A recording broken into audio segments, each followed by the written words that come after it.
America's aging infrastructure is crumbling, and that includes the bridges that millions of people drive across each day. Is AI the solution? Hi, I'm Janine Herbst. You're listening to Where What If Becomes What's Next from Carnegie Mellon University, where we're exploring what AI means to industries, government, society, and you. On this episode, we examine how artificial intelligence can help keep our nation's bridges standing, as well as design and build new ones that are smarter, more durable, and eco-friendly. The U.S. has more than 600,000 bridges, with nearly 45,000 considered structurally deficient. That's a scary number, especially when those bridges become unsafe and, in a couple of recent incidents, collapse. Joining me is Norma Jean Mattei, past president of the American Society of Civil Engineers, or ASCE. So how did we get here?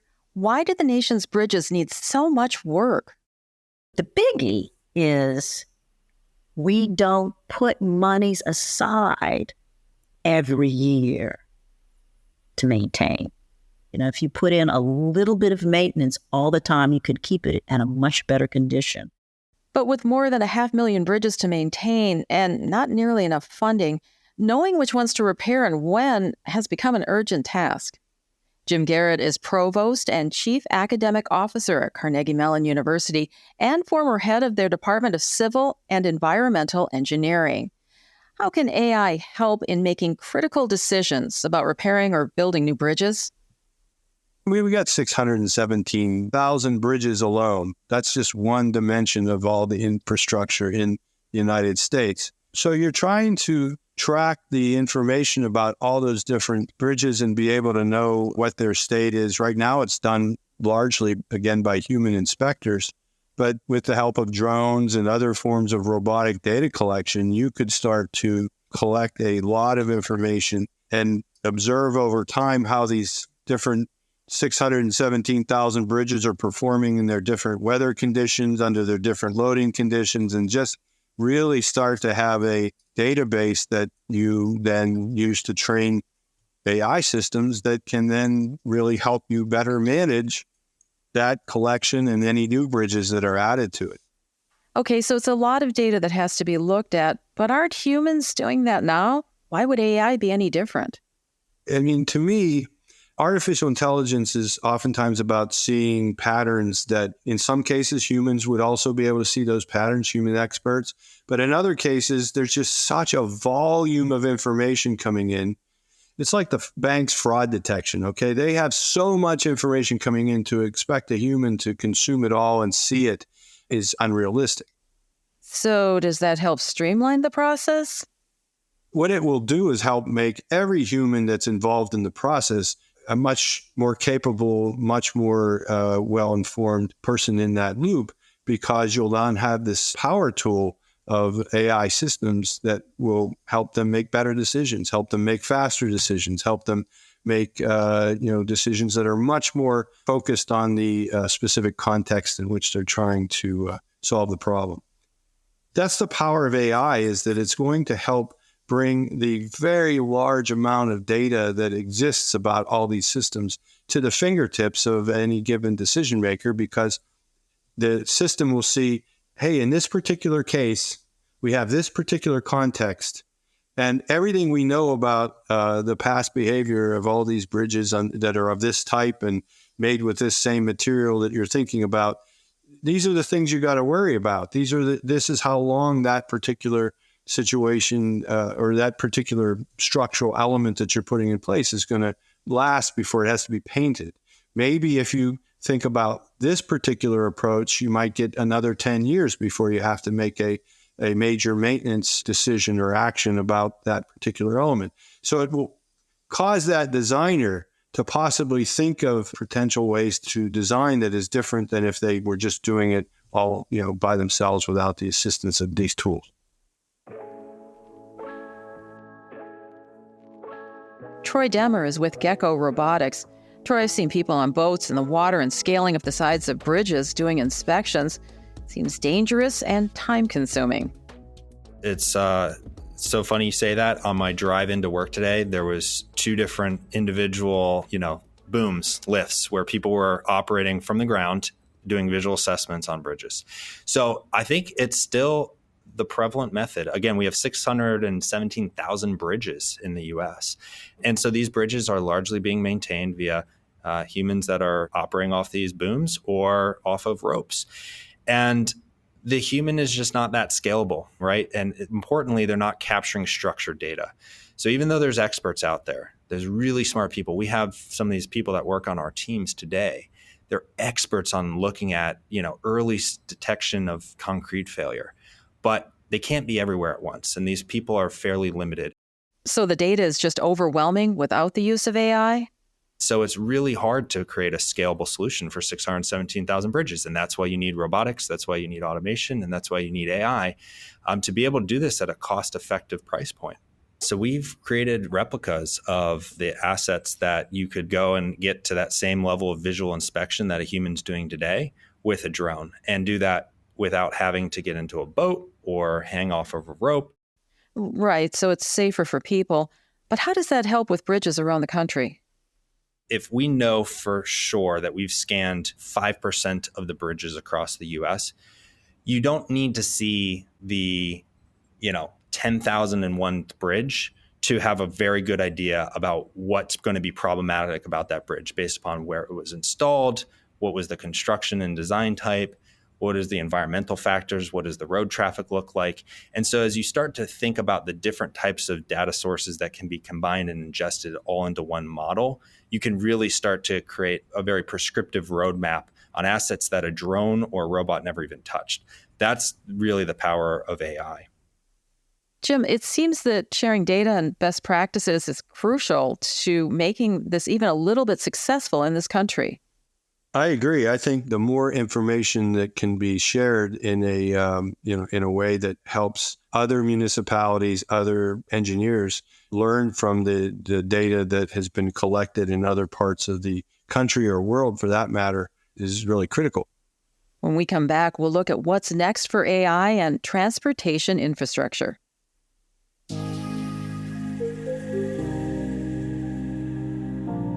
This podcast is brought to you by Carnegie Mellon University. Located in Pittsburgh, Pennsylvania, CMU is a private international research university that's consistently ranked among the top universities in the world. Its trailblazing research is focused on creating, defining, and accelerating the future of artificial intelligence.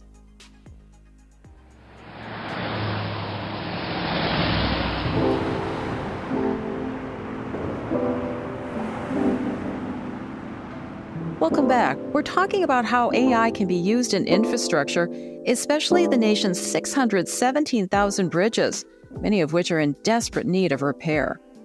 Let's talk about money, Jim. Cities and states don't have enough to fix all their problems, and the federal government has provided a lot, but it still doesn't pay for everything. I think the biggest challenge in infrastructure, and you heard Pete Buttigieg, our Secretary of Transportation, just talk about this. We just don't have enough money to fix all of the infrastructure that needs to be fixed in this country. I think just to address the 7.5% of structurally deficient bridges, it's like $140 billion roughly. Wow. I mean, that's a lot of money. And to me, we just do not have in any community enough money to address all the needs. And so the fact that AI will help collect all this information and make sure we're spending every dollar as effectively as possible, I think is going to be very important. So what about the future of bridges? Will the designs change? I also think we can be using AI to help design better bridges, because with all that information, you don't just see where patterns of behavior in other bridges are. You will start to get a sense of how different bridges behave and don't behave well. Using AI in bridge construction and repair has been going on for a while now, but it's becoming more prevalent, and it's really a data collection device using sensors to gather that information. Yeah, any number of sensors. Let me give you an example. On a bridge, you have when a load goes across the bridge, it actually vibrates. Many may not even feel it. Sometimes you've been on bridges where you can be sitting there and a bus comes by and you feel it pretty noticeably. I mean, that's one kind of information that can be collected. Others can be visual inspections of the different structural components and their state of deterioration, if there's any rust or a significant amount of rust. We used to have some bridges that have since been replaced, but you could completely see through the web of the structural members, and that's a pretty serious state of deterioration. Troy? Yeah, it's a great question. So we actually use a number of different sensors, everything from ultrasonic, which is very commonly used in the medical industry, sonograms, but it's in this case used to detect the integrity of the steel. Is it corroding? Is there any cracking or environmental issues kind of pulling that steel apart? And then on the concrete side, same sort of perspective. Was that concrete cured properly? Is there cracks forming in that concrete over time? So, Jim, AI can be used in the design, repair, and construction of bridges, and it can make components lighter and faster to make, which makes it more climate friendly. And that includes concrete. But is that a problem? The challenge, one of the things we always have to be careful about is elimination of material weight alone can be tempting. It's all about how well does it last in the environment. So you may get a lighter material, but if it doesn't perform as well or more resiliently, then we may have a bigger problem. How so? A lot of what you talk about is many of these bridges are in service for a lot longer than they may have been designed for in the first place. And so to me, light concrete is very exciting.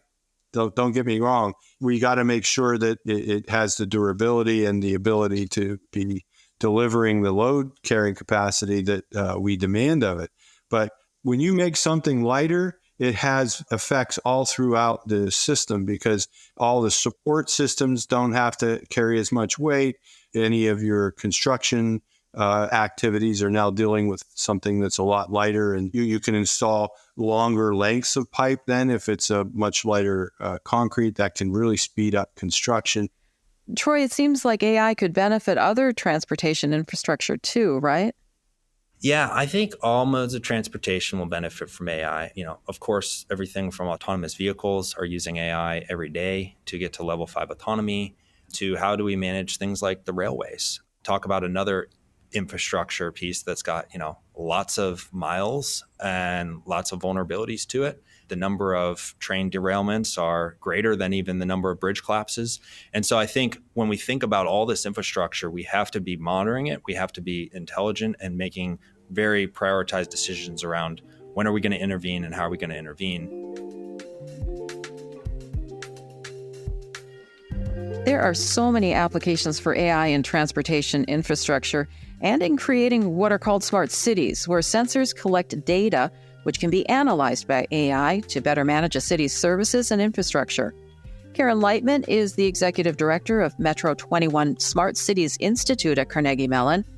Where has AI been used in smart cities? AI has been helping cities for decades. For example, SureTrack, which is the scalable urban traffic control, which was developed by the Robotics Institute at Carnegie Mellon close to 20 years ago, is at its core based on artificial intelligence. It's the idea of autonomous management of traffic at intersections in order to improve traffic flow and reduce emissions and improve safety. Karen, you said a big component of your work is in talking to the community, the stakeholders in cities around the country. I like to think of things as a community, more inclusive, more equitable, and really focused on solving real world problems. So not just technology for technology's sake, but being led with the community in the lead in determining what its needs are. And in the future, how will AI make smart cities, smarter? My hope is that with tools like artificial intelligence, we can have safer intersections, we can have safer streets, we can have people moving more efficiently, having more intermodal, multimodal uses of transportation. My hope for the future is that we can have more equitable distribution of tools like AI that benefit everybody.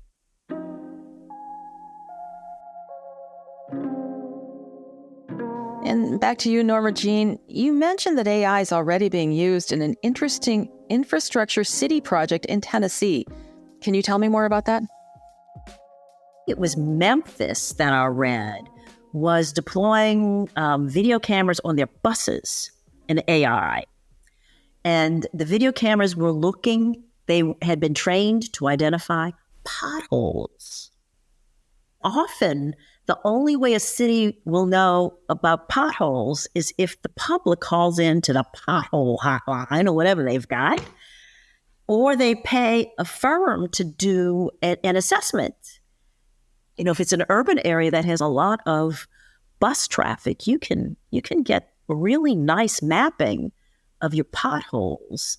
But that gives you, as a city, public works director, that has to then see where you're going to put your funds for street maintenance.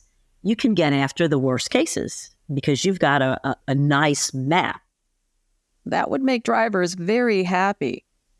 Okay, last words on AI and infrastructure.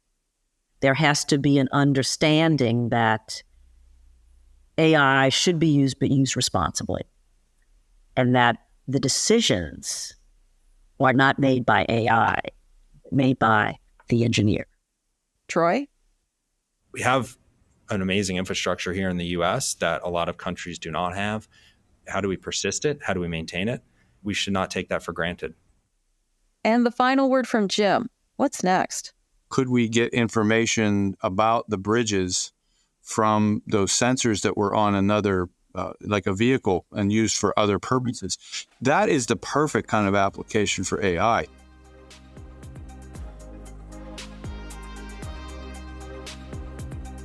Thanks to all my guests and to you for listening.